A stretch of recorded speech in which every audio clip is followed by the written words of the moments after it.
అనగనగా ఒక ఊరిలో ఒక కోడి ఉండేది. ఆ కోడిని ఎటు వెళ్ళనివ్వకుండా ఒక గంప దాన్ని ఎప్పుడూ మూసిపెట్టి ఉంచేది. బయటికి వెళ్ళాలని ఎంత ప్రయత్నించినా గంప దాన్ని వదిలేది కాదు. ఆ గంపకు పక్కనే ఓ ఎదిగిన మొక్కపై పూసిన ఒక పువ్వు ఇదంతా గమనించింది.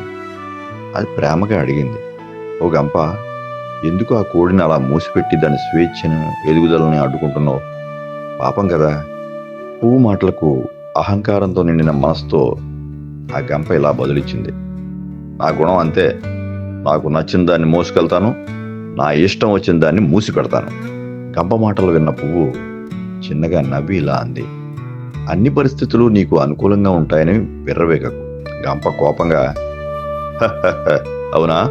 సరే, ఇప్పుడు నిన్ను కూడా మూసి పెడతాను, చూడు." అంటూ పువ్వును తన కింద మూసిపెట్టింది. అయితే గంప ఆ పువ్వును బంధించిందే గాని ఆ పువ్వు వెదజల్లే పరిమళాన్ని మాత్రం బంధించలేకపోయింది. ఆ సుమగంధాన్ని అనుసరిస్తూ అక్కడికి ఓ పసిపాప వచ్చింది. గంపను పక్కకు తన్నేసి పువ్వును తీసుకువెళ్ళి దేవుడి పాదాల వద్ద ఉంచింది. ఈ కథలోలాగే జీవితంలో ఎదుగుతున్న వారిని ఓర్చుకోలేక తొక్కు పెట్టాలని ప్రయత్నించే వాళ్లకు ఒకరోజు పరాభవం తప్పదు. నేను ఎదగాలి అనుకోవడంలో తప్పులేదు, కానీ నేనే ఎదగాలి అనుకోవడం మూర్ఖత్వం. కన్ను చెదిరితే గురి తప్పుతుంది, మనసు చెదిరితే జీవితం తప్పుతుంది. ఎవరి గురించైనా తొందరగా తీర్పులకు రావద్దు. ఎవరైనా మనల్ని ఎగతాళి చేస్తే వారికి సమాధానం కాలమే చెబుతుంది.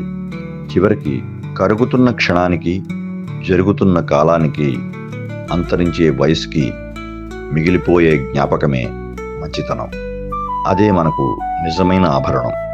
మీ విలువైన సమయానికి ధన్యవాదాలు. మీకు ఈ వీడియో కనుక నచ్చితే లైక్ చేయండి, సబ్స్క్రైబ్ చేయడం మర్చిపోకండి. మీ అభిప్రాయాలు కామెంట్స్లో చెప్పండి. మీ కామెంట్స్ మాకు స్ఫూర్తినిస్తాయి.